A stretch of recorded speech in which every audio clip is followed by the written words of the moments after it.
Pod Chef. Pod Chef. You're listening to Pod Chef. When I say pod, y'all say chef. Pod Chef. You listening to Pod Chef. It's a podcast about Top Chef, and that's a broadcast. Welcome to Pod Chef, the official Top Chef podcast. I'm your host, Jamal Blakaka. And with me, as always, is my co-host, Reeves. Say what's up. Hey guys, I'm here. And with Reeves, as always, third mic, but first in your hearts. Say what's up, Brian. I don't know if my microphone is working. There's like zero. The input is so low. I'm trying to be loud, and I'm normally very loud. So let's see how this goes. What's up, Bugall? So for everyone that's not a part of the video tier, you missed Brian rubbing his face so aggressively before he talked out of complete stress at his Very audio stressed. situation. Yeah. He's very It's not stressed. good. And So if it sounds bad to you, just know that I feel that bad. That's how bad I feel about this. And if you're sitting there wondering, man, I wish I could help them with this audio issues, well, join the video tier of our Patreon. Yes. And you will be helping with the audio issues, because then Brian can afford a new mic. I can have one that's always on the go with me, and then one that Yeah. stays in my house. He could get a travel road mic, a literal road mic. Because guess what? I traveled. Yes. That's right. And that's seamless. Transition. Where did you go, Brian? Well, first we went to Boyce, Virginia, and then we went to the nation's capital, the place that NPR is says Philadelphia. is to be having a really difficult time because 60% of the population is federal government workers, and they're not going to work anymore. So that means that people aren't buying food, people aren't renting buildings, and they're struggling. And NPR also said that Mayor Bowser is her name Bowser? It is. Yeah, I'm like laughing the at how bad guy. long this is going on for. Yeah. Well, this is funny. This is funny. Okay. Terry Gross told you all this. She's pressuring the federal government to make employees go back to work so that they can start pumping money into the DC economy again. So if you guys get called back to work, or if Jamal does, you can blame your mayor for wanting you to go back to work so that you'll buy Potbelly sandwich twice a week. I mean, I still won't do that when I go back to work, because you know I'm not a sandwich boy. Mm-mm. He doesn't. He likes no bread. No bread. But from what I know about state government and federal government, the federal government loves being told what to do by the state government. And usually, do you guys think that Mayor Bowser makes all of her friends call her Muriel Bowser now that she's the mayor and her name is Muriel? Well, okay, and this leads to another question. Yeah. Do you think she says that and people say it's Mario Bowser, not Mario Bowser? Why would you say Mario? I think that happens. Mhm. I think they say it's Mario Bowser, and Mhm. she says, "Who is that?" Yeah, I don't. That's not how we say it where I'm from. Yeah. Yes, I read the same article. It was in the Post. Oh well, no, this was on NPR. Oh, wait, hold on a second. Well, If they were people talking to the article person on NPR is what they were doing. Hold on a second. And Reeve just mentioned that was in the Post. And if you're like, what's the Post? Well, if you don't get it, you don't get it. Mm-hmm. The Post is where Shaq eats. Yeah. You think So we go could All get my in the basketball Post? heads out there. Go ahead, Reeve. You think we could get in the Post so we could get a write up? Not if Shaq's down there. That's Well, true. I've been in the No Post one's getting before. in there. Not when I've been in Shaq's the down Post there. before. Yeah, Not when Shaq's there. we'd be getting. Yeah, we wouldn't get any buckets if he's down there.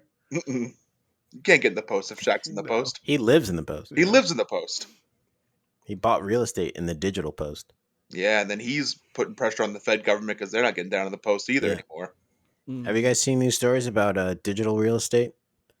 Yes, and I don't get it. Nor Imagine do how I many care houses to. you gotta People are have. actually spending real money to buy and own digital real estate in like this weird digital space, and then like people are also being evicted digitally. Yeah. When they're It's from good. the Yeah. That's what the world is now. It's a Yeah. It's a metaverse. Everyone should spend their money that way. It's Ooh, good. and metaverse, Facebook. It's a good thing that's happening. By the way, I just want to do a quick plug for my crypto coin called Scamcoin. If you guys are looking to get into blockchain investments and you want a good coin that isn't a scam, please think about joining Scamcoin. Mm-hmm. And where can we find that? Go to World Star Hip Hop and just click any video. Any video. Yeah. It'll pop up. It's Yeah, the ads are there. one of my ads are there. And it's one of those where it's like it doesn't have a site or anything that you can directly Yeah. get to, but it just has a lot of ads running. So Yeah. you get the info from the ads. You don't need to You go to the get it site. there. You can also go to like any celebrity gossip website, and when you scroll down, it's either on the sides or at the very bottom of the website. You'll see ads for Scamcoin. Yeah, It's not a scam though. That's why I call it Scamcoin. It's Yeah. right underneath the thing that says, like, if you have these 4 things, you're going to have a heart attack soon. Yep. Yeah. Yeah. And I mean, the ad says, like, you won't believe what Jamal did next. Uh-huh. Yeah, and I want to click that, but I end up clicking what Hannah Montana looks like now. Yeah. And there's usually an ad somewhere in that cluster that says like, "Do this one simple trick to add 3 inches to your dick." Uh-huh. Mm-hmm. So we do it a bunch of times. I keep telling, don't You click keep that. You doing don't it. need it. You're fine. You keep doing it. What they don't tell you is that it's with. Yeah. This one secret. All right, so you lost listeners. Yeah, All right. we lost You some. started it. So, So Brian, yeah. you were here in Yeah. DC.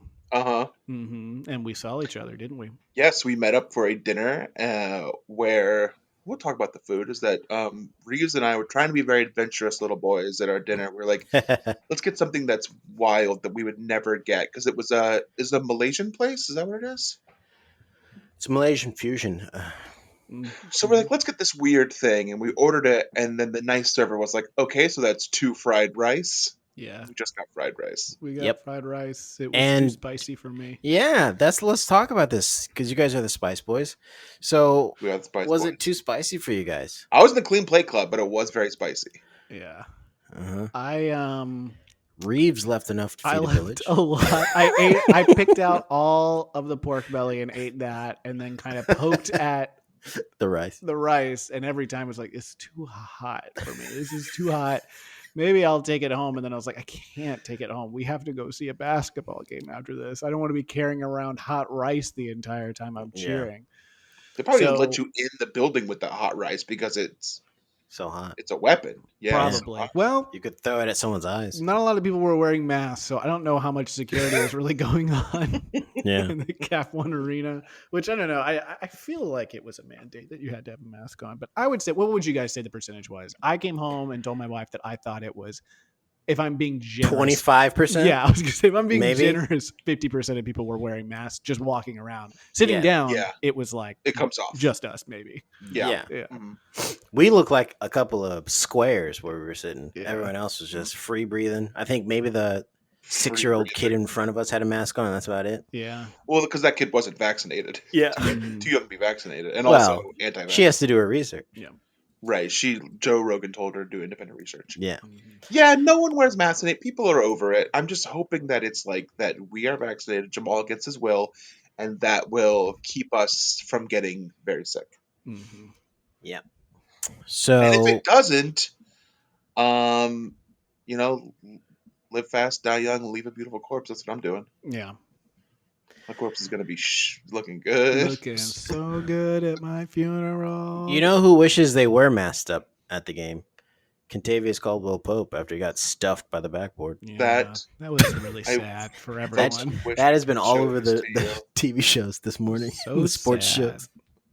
To the listeners at home, during a nice regulation basketball game that we watched, a professional went up to put the ball in the hoop and hit Mhm. the other side of the board on his travel to go to the hoop through the air. And it was something that didn't make sense to me. At first, I thought he really had closed his eyes, and that was the reason that he was off. And then I Yeah. realized he had not. And so I don't know what was happening. Everyone was not very good for the Wizards, and it was sad. Yeah. Yeah, there was a fun quote by Beal after the game when they were like, they were like, "Hey, how come Spencer Dinwiddie and maybe it was KCP or Harrell? Like, why do they suck?" And he was like, "Man, I suck. I'm Yeah. not gonna talk bad about them." Good for him. He's like, I'm playing pretty shitty. I was like, well, at least you're aware of what's going on. And then he talked about how he was having trouble figuring out where he needed to be. And I was like, oh, that's a whole nother problem. Yeah. Yeah. So he Where did you that. need to be is in the doctor's office getting vaccinated. Yeah, or even at the CVS, they'll do it there. Do it Yeah. there.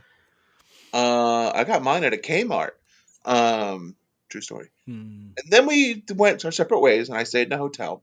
Mhm. And I tried to get a pizza, but it was some Christmas bar crawl, and I hate everyone. And then we woke up the next day and we got a brunch. Mm-hmm. We did. We had a brunch. We had a nice good brunch. brunch. Solid brunch. Our classic spot. Lots of Open chicken and City. waffles. Yes. Yep. I had some kind of scramble something. You got the Michelle Obama's hash brown bowl. hash brown Mhm. bowl. That's what it was. Yes. It was nice. And are you becoming right now? I feel like I am becoming. All right. Yeah. You think we can get her on the pod? Yeah, I mean, what's she doing? Yeah. I don't know how to make this work without sitting down and writing it out right now. But you know the joke that's like that dress is very becoming of on you. Mm-hmm. How do you make that work with this book? How do you do that joke with the Michelle Obama book? That dress is very best-selling on you. No, it would have to be. That Oh dress wait, is very New York Times bestsellers list on you. Number one. Get it? It's becoming. but you're not making the joke is the nasty part, and you guys aren't doing that part. Well, You're doing compliments, but not the nasty part of she's the up joke. for it. Well, I only know how to compliment women. I don't know how to be nasty. to Yeah, them. exactly. Brian. I'm sorry I respect women so much that I Yeah. just give compliments. My fault, Brian. Yeah. You're right. You're right. I'm nasty, but when you guys yell at women across the street that they look nice and they should smile more, you guys are being in the right. That's being nice. That's being That's a nice guy. super actually. kind Yeah. to do. I get a lot of compliments back. Like, I'm- thanks. Yeah, I would actually love that if someone screamed that to me across the street about how I Yeah. looked in a positive way or any way, really. That seems like Yeah. a nice person does that. One time at Liberty University, I was wearing white sweatpants, and the Muslim guest speaker they had yelled across the parking lot and said, "You're not supposed to wear that after Labor Day." And here's a follow-up question. Why did you tell me what religion he was? Because it's important, because it was a Christian school and they were very close-minded. So the fact he that was they had being a mean. He was being mean because Yeah, you guys don't like him. the fact that he was there speaking was shocking to me. Yeah. One time I was riding my bike down Georgia Avenue in DC and some guy yelled, "Go fat boy, go." Still a compliment. It's still uplifting. I mean, Was he Muslim? I don't was know. like cheering you on, which He was is cheering you nice. Again, another Yeah. nice guy. Yeah. Yeah. Yeah, super nice guy. You find great people there in the Georgia Avenue, Florida Avenue, that like little area right there. Yep. Cream of the crop. Are we gonna do what we ate last night, or are we just talking about food that we ate over the weekend, or what are we doing here? Let's go on to chefs I prepared for you, because Brian apparently is the host. So this is a Well, I segment know we do Reeves is every. on a deadline. Reeves is on a tight I'm on a deadline. deadline. But This is a segment we called Chefs I Prepare for You. We do it every episode. This is where we talk about what we had last night and only last night, and we present it as if we're presenting it to the judges. And I on also Top wasted Chef. a lot of time at the very beginning not doing microphone, and this is the best that came out of it. So I'm sorry that I couldn't do better. Mhm. So I had pan-seared blackened chicken breast with a simple arugula salad with lime juice. Reeves, what'd you have? I had chicken salad, which I feel like I might have said it's what I did last time. It was a weird Yeah. thing where we've rotated onto things that I normally make. Anyway, same thing. It's spinach, chicken, cut up, made my own vinaigrette, walnuts, tomatoes, cheese, a little bit of everything. Brian, what'd you buy? I bought Peruvian chicken, which I've gotten 3 times that I've been that I usually get it. It's a go-to when I come to this area, and I think each time it's made me sick. So I think it's beyond a fluke, and I don't know what's going on. It's a pretty And you keep popular going place, but it tastes really good. But it just kind of gives me the trots. That's not good. You get some yuca fries with that? No, I usually go coleslaw, No. and then maybe regular fries. I wonder if the Peruvian spice is like old. The little what they marinated in. I mean, it's a popular place, and the food is good. I think it's maybe just I don't know what it is. Sounds like it's you. It's not them. Yeah, it sounds like it's a you problem. Yeah, I'm all up in their Kool-Aid, and I don't know the flavor. Mm-hmm. Okay. So we all hung out. We all had food. We all had brunch together. It was almost like a block party. We'll be right back after. Wait, no, hold on. Wait, before we go.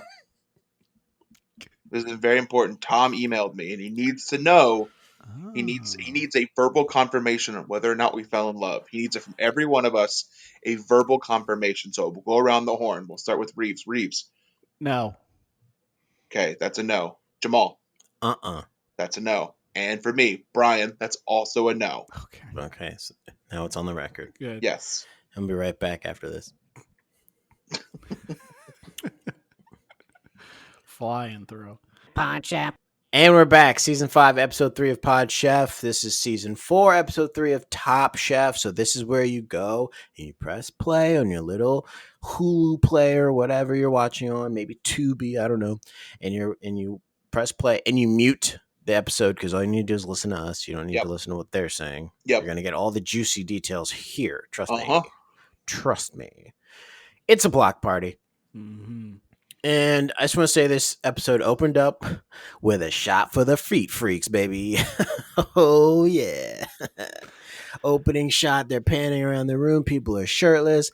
We get a big shot of some feet and some toe rings, and then people wearing socks. It was a smorgasbord for the feet freaks. And the reason that was all out there is because they were doing wrestling. And for our fans that maybe get angry that we talk about wrestling sometimes in this podcast, well, now wrestling has it's seeped into Top Chef. And of course, it's Andrew, who is the wrestling fan. Big shocker there. Shocker. And Spike was doing, I think, a French wrestler. That was maybe his gimmick. Yeah. It seemed fun.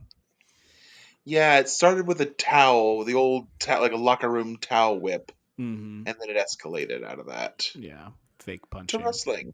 Mm-hmm. So the quickfire challenge was a simple yet hard one, I think, because they had to turn tacos into fine dining, as if tacos aren't already fine dining. You know what I'm saying? Oh, are you being gross? Well, that was sexual, but I was going to say that. No, that wasn't. Tacos are great. What do you mean that was sexual? Get your heads out of the gutter. I'm talking about tacos, the food. They are. You guys. You can do great. You guys stuff. turned to sexual. Okay. You're right. I did. That's me. Yeah, maybe that's just what I interpreted from tone. But they were great. But this guy, whoever the name of the guest host was, it was Skip Bayless. Skip Bayless, right? It was Skip Bayless. It was Skip. Yeah. Skip. Yeah, and okay, good. Okay, now that Shannon's here, we can finally. Shannon, why was Skip Bayless the judge of this taco challenge? Because they talk about fine dining, and they look for Skip, but Skip don't know fine dining. So he doesn't. So why was he there then? Because you can't have all 6'6" and shit and start rolling up having some fine dining tacos. It's gonna get messy. Shannon, do tacos look tiny in your hands? They look super tiny. Shannon, how many Diet Mountain Dews do you owe Skip Bayless? I owe him too much, but I also pay him with my Nugenics. Can I ask a question, Shannon? Yes. When you and Skip, Skip, when you guys say Diet Mountain Dew, do you mean money, but you can't say money because it doesn't sound like right watching two rich people fight about betting money on TV? I'm gonna have to talk to Skip. It seems like the code's been broken. I think I figured it out. Yeah, so Skip Bayless was there, and he wanted them to do better tacos. Yeah. He was like, tacos are street food, and to this point, they've only been street food and never used in fine dining, which is a lie, definitely, at that point in time. Never been done before. Yep, but they carried on from there. It's also, and I think I might have said that I don't consider Mexican food to be upscale when we did the Portland season, but hearing, I think, Spike say it a bunch, it sounds racist to say. Yeah, I wanted to stop you from tacos are lowbrow. Tacos can't be. It's like, oh no. So I apologize retroactively for saying that in the Portland season. I think you also owe Reeves an apology because Reeves, you don't know this because you weren't at the same table as us at your wedding, but at your wedding, Brian was like, "This food's not very upscale. It's tacos," and I was like, "Brian, that's not nice. That's borderline racist. I was like, where am I? The street? Yeah, and he was like, okay, what are you gonna serve me next? Churros? Well, the thing you have to remember about the taco is it's very humble. It's Yeah. the humble taco. It's a humble taco. The novel Corona, the humble taco. That's what you get when you go to a street vendor and you get some nice tacos and a side of Corona. Yeah. Brian humbled himself. Yes. I did. I apologize. Yeah. You hear someone else say something, you go, "Oh no, what a monster!" And then you look in the mirror, and the monster is you. Every time that happens, you turn left or right, and someone's standing there with a mirror and just pointing at it like, "Yeah, this is for you." Mm-hmm. I think it was Eric who was saying that Mexican food can't be fine dining. Yeah, Chef Eric Repair. Yeah. Yeah. Well, it's a French thing, I think, for him. Yeah. So, Richard Blaze is using jicama as a taco shell. He's using jicama, and I'm not going to say it. I'm not going to say it. I know you want me to say it, but I'm not going to say it. Say it. Say it. I'm not going to say it. Say it. I'm not going to say it.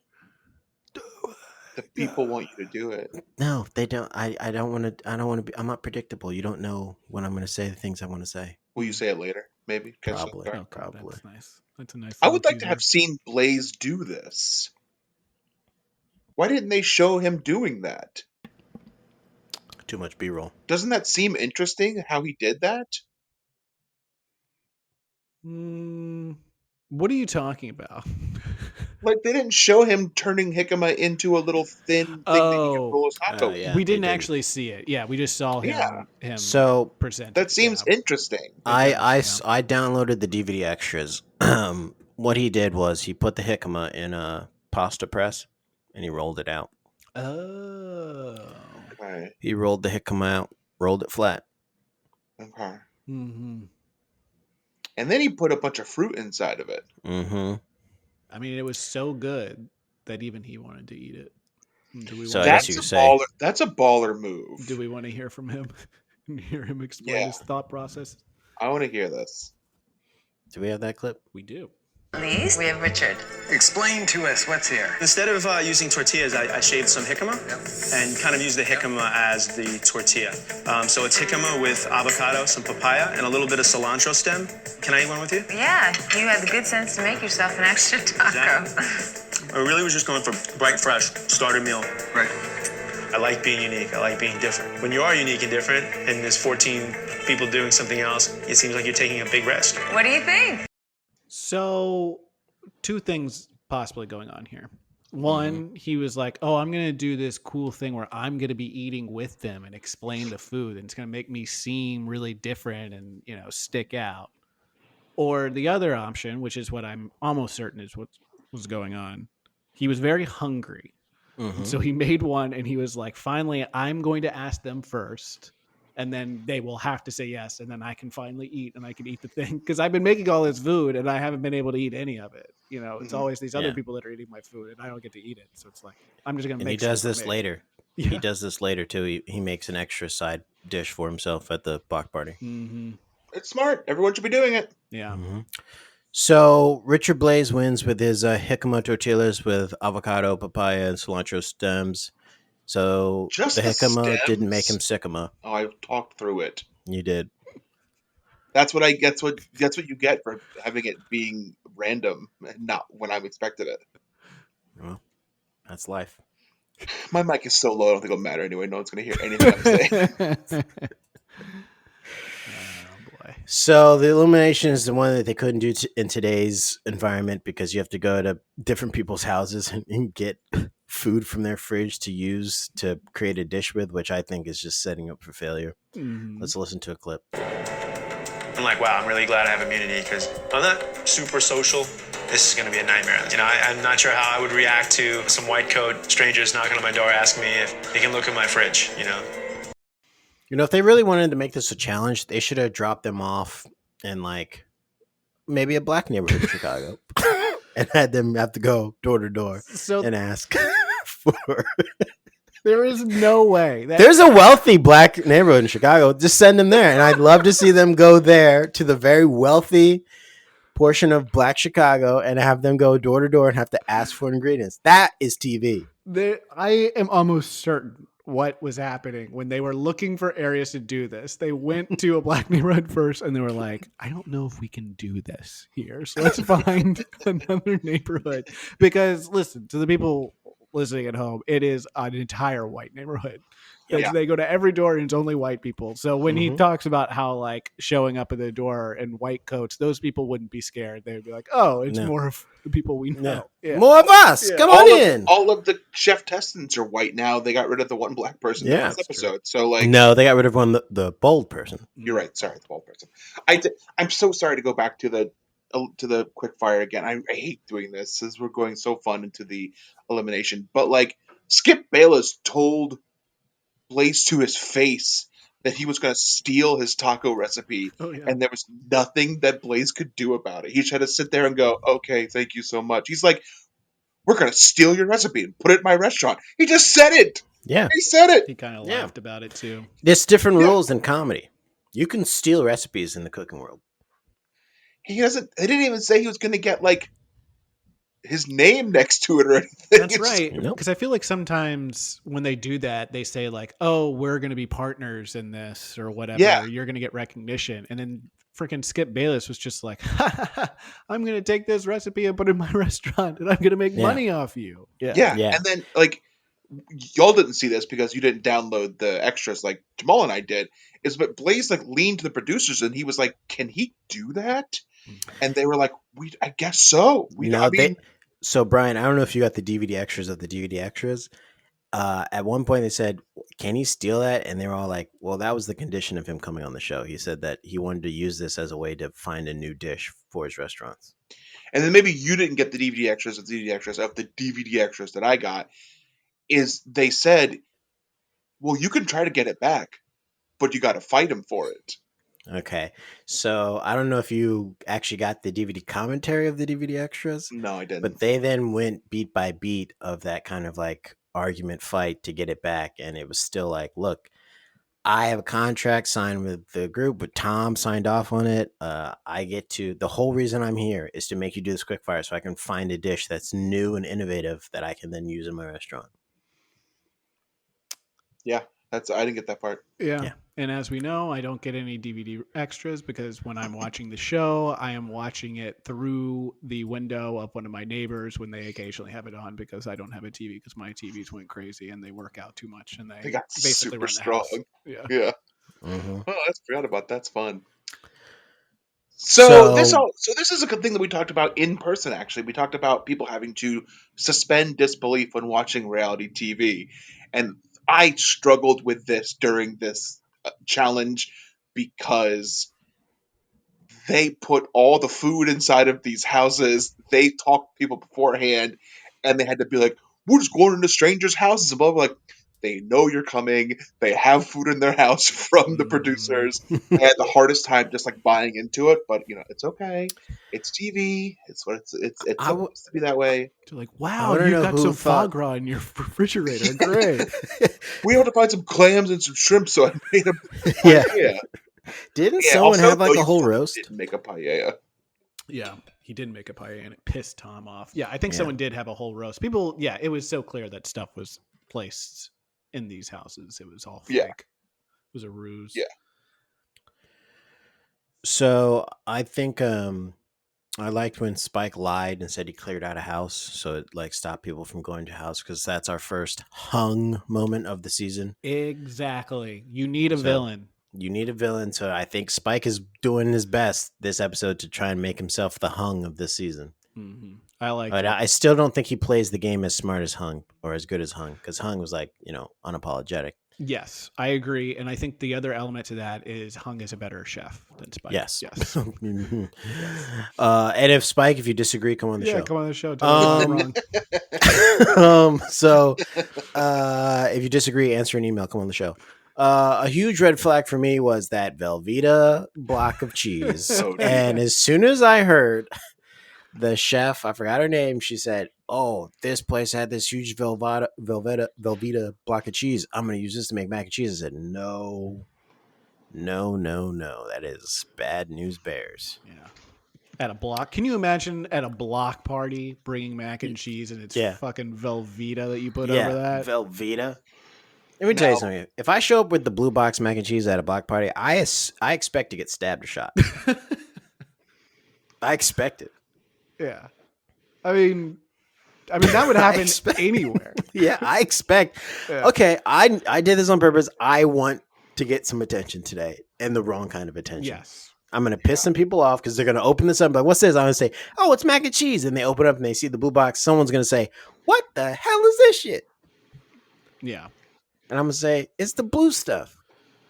It's crap." It was Nikki, I think, that did this. Uh-huh. She fucked it up, and she did the same thing that she did last week, where she was like, well, we all did this, and this was like, as a group effort, we decided to do Velveeta cheese, and something went wrong. Who knows who did it? And it looked like shit and tasted like shit. Yeah. And they haven't gotten wise to it yet, and it's just her that's making these things and fucking up, but it'll come around. It always catches up, because then Tom, in the DVD extras, he looks back at the tape and he's like, "I'll get her next week." Slipped through my fingers. So, I just want to say, at the block party, when the mac and cheese obviously congealed because it's Velveeta and it doesn't hold up after being twice warmed up and melted, she just started dumping in cream and butter and salt, and I was like, you can't do that to a baked like mac and cheese casserole. You can't just pour milk on it and hope that it absorbs more moisture. You're just ruining the meal. It is yucky. It's gross.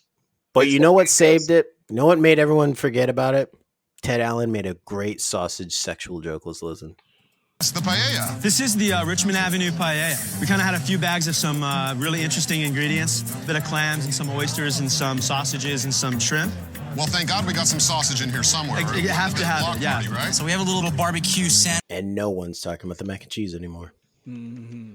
Everyone's just like, Ted Allen, he cracks my shit up. He's got to bring some of the funny, because Andrew at that point wasn't doing his Borat impression, which he had been doing all episode. Which is that's one of the funny things in American comedy culture. I think at that point people weren't doing Borat impressions anymore, and then it came back around to ironically doing it, and then it's come back around to even ironically doing it is annoying. But it's cool again now. Like, if you do it now, it's great. Yes, it's come back around to the ironic thing. So it's looped completely. It's a figure eight infinity thing. It wasn't a paella, and it pissed everyone off. Yep, there was no crunchy bit on the bottom. I just need to know if Richard Blaze knows that it's not a paella. And so does Tom. And that's and when your wife or girlfriend is mad at you. Yeah, we've all been there. And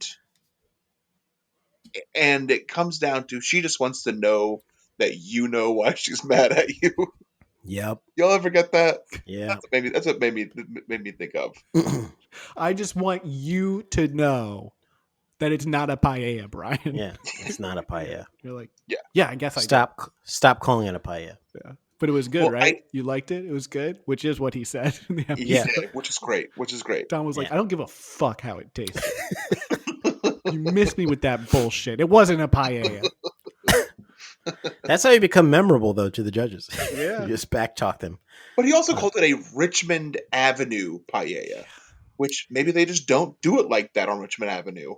They probably don't. Because I'm pretty sure that's just the avenue that Richard owns. Yeah. I'm looking at Richmond Avenue and it looks like it runs. There's a place on Richmond Avenue where we make paella, but it's not paella. So there's an incident that happens that kind of like humanizes Padma, because I know we all think she's just so perfect, but she can't eat s'mores. She tries to eat a s'more and she drops it, and it was like, oh, so you are human. Okay, that's good. I'm glad they kept that in. Yeah. That's the reason they kept it in, right? Because I feel like the producers are like, she looks and acts too perfect. So we only want to put in, I feel like they often put in pieces where she's like biting into something that falls or like too big a piece or whatever. That's the clip they want to show of her. So like, we got it. Just letting everyone know she's human. Yeah. She's human. She's relatable. Okay. It lets me, the audience member, know that she is attainable. She's not out of reach. I'm just like, I could date Padme. She drops her s'mores. But Ted Allen chooses and has to pay for them. All right, let's talk about the dunk tank. Let's talk about that quick clip of Spike in the dunk tank. Did you guys see the color of that water? I didn't take note of it. Take note of it. It was like black. And why would that be? Well, and traditionally, dunk tank water isn't changed very often. That's right. Yeah. You guys ever get dared to drink the dunk tank water? Like you and your friends are sitting around sharing a dunk tank. So Brian asked that because he actually has done it, I think. You get a little crazy. Yeah. You know, you're watching a funny. What if I drank this? What if I drank some of this dunk tank water? How much would you give me if I drank the dunk tank water? How much did you make in your lifetime, Brian? How much would you give me? $20 if I drank the dunk tank water? Yeah, let's all pull together our money and see if Brian will drink the dunk tank water. And then he likes it. He's drinking all of it. Yeah. Yeah. And Brian's like, oh, my tummy hurts. Yeah. And then you're like, so throw up all your Peruvian chicken you had. Like, it must be the chicken. I mean, I did my normal thing. I drank a big glass of dunk tank water and ate Peruvian chicken, but it must be the chicken. I had filtered dunk tank water. You come back and you're like, this chicken keeps making me sick. And they're like, you keep drinking the dunk tank water that we have here. And you're like, why do you have it here? Daring me? Yeah, you keep daring me. You keep saying I can eat for free. You'll put my picture on the wall, you said, if I do it again. Yeah. They got to get rid of that. It's just me on this wall. Yeah, it's just me on that wall. So, and you're throwing, like you have your hand over your mouth and you're throwing up in the picture. All right, so the girl in the goat wins the elimination challenge with her cinnamon wontons. Early front runner. Mm-hmm. Yeah, she's won twice. Yeah, 2 episodes. She's the winner now. And her whole team only won because of her, so they would have been in big trouble. But don't celebrate too much. But then they bring in sucked. Yeah, they bring in the other team, and boy, do they start looking for anyone to drive their bus over. And it seems that Middle America yet again is in the crosshairs. It's something that I work with, doing corn dogs at my restaurant, and I never have a problem when they're out of the fryer in 3 minutes and they go on a plate. You had to fry that corn dog off-site and bring it to where we were, and it's steamed in transit, and that's why it wasn't crispy. But you guys knew that. We just decided that it was, Middle America, block party, kids. And that's fine, but does that mean you should dumb down what you're doing? No, that's not what we were doing at all. Speaking of Middle America, which I think is where Waldorf salad comes from. That is where Waldorf salad comes from, by the way. Middle America. You know what else comes from Waldorf? Good Charlotte comes from Waldorf, Maryland. But Ticket. What That's my Good Charlotte impression. That's pretty good. Look, yeah, I knew the food would be gross when we got here, but we're giving it to idiots. Yeah, that's basically the logic. Yeah. And I mean, they don't have advanced palates like you guys. Yeah, which is what Spike says. He said, listen, the 4 of you your palates are too good for the food that we were making. We were making food for people that have dumb palates, okay? Yeah. And then they were like, that's not how the show works. Yeah. That's not how it works. We have to like it. And they're like, well, you're too good at tasting things. And Tom says, maybe you're just too bad at tasting things. Mm-hmm. And he tells them that they all have terrible palates. He questions their palates. I get it, because when they went to everyone's houses, everyone kept being like, here, you can take these Cooler Ranch Doritos. And they kept being like, no, we're not going to cook with those. And they're like, but these are the best things, Cooler Ranch Doritos. So yeah, these guys are idiots. They love Cooler Ranch Doritos. That's what they love. It's Middle America. What do you want? It is Middle America. I think that team just got too swept up in the fun of the block party. Oh, yeah. And they were having such a good time that I think that they were like, well, there's no way we're losing because we're having a good time. And over there on Blaze's team, they're scared to even talk to anyone. And then it turned out that their food sucked ass. They had soggy corn dogs, which sounds like just a disaster of a nightmare to have to eat. Mm-hmm. Yeah. Dry ass Waldorf salad. Yeah. Congealed macaroni and cheese. A brick Mm-hmm. of macaroni and cheese. Dried all the way out. I really wanted to make I can't say that, Waldorf salad joke, but the reason I couldn't is because I can't say that word, but I wanted to do something with Good Charlotte and say something like, it's the little things that make this sound so good. That's actually really good. Mm-hmm. I think that's actually what Ted Allen says. It's a collection of little things that make the salad good. He's like, it's the little things that make the salad good.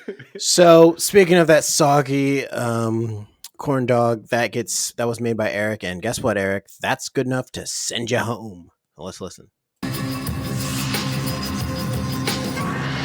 please pack your knives and go.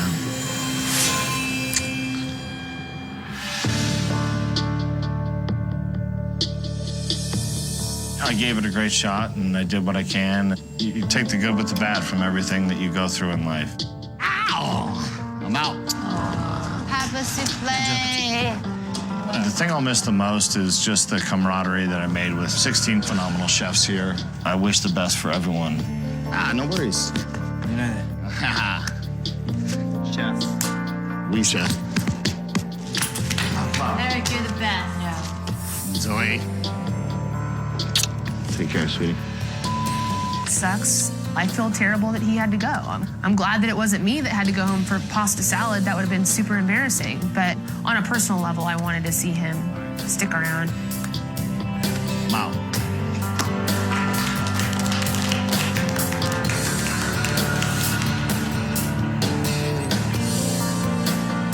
This is not the end of my career in any way, shape, or form. I'm still an executive chef in San Francisco. I still have a huge, long, fruitful career ahead of me. It is what it is. I'm not bitter, and I had a great time while I was here. Next. He is what he is. So that's the longest goodbye ever. Yeah. By a person who was on the show for 3 episodes, but really 1. So yeah, don't make the lesson learned. Don't make soggy corn dogs. Yeah. Do you guys think that Ben Simmons' brother, Mark Simmons, did you see him playing the didgeridoo with that just like PVC pipe? Yeah, he was doing that.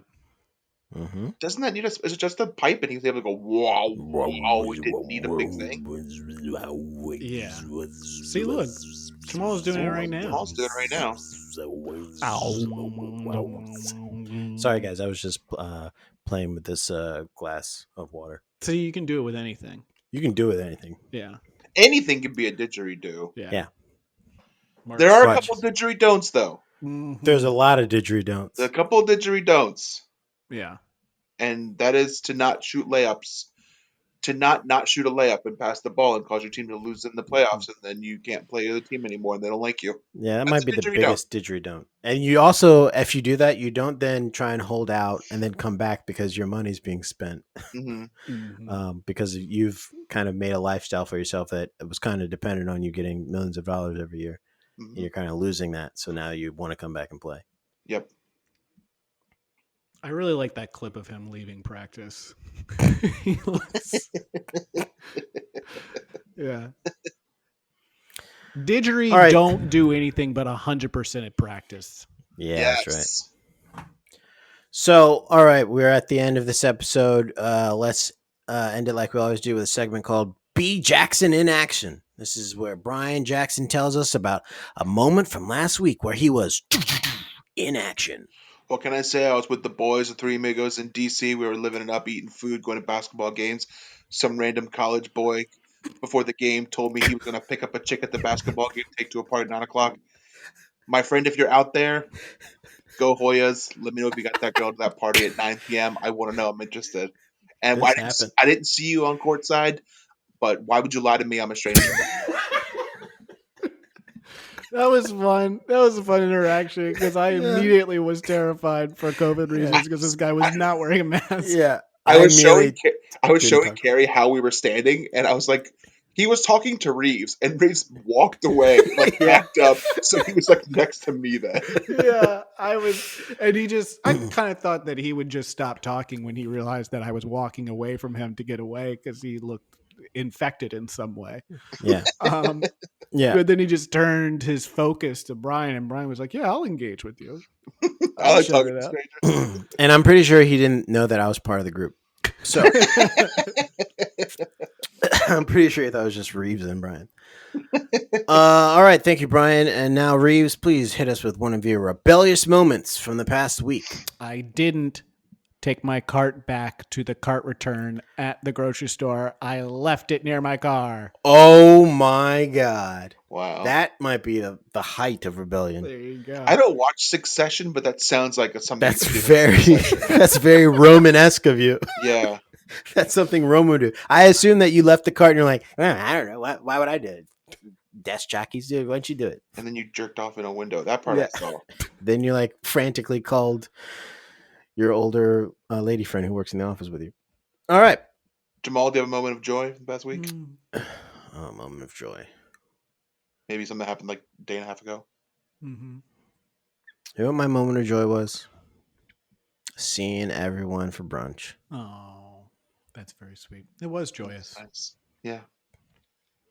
It was really nice. Mm-hmm. All right, that's it for this week. We'll see you next week. Until next time, pack our knives and bye.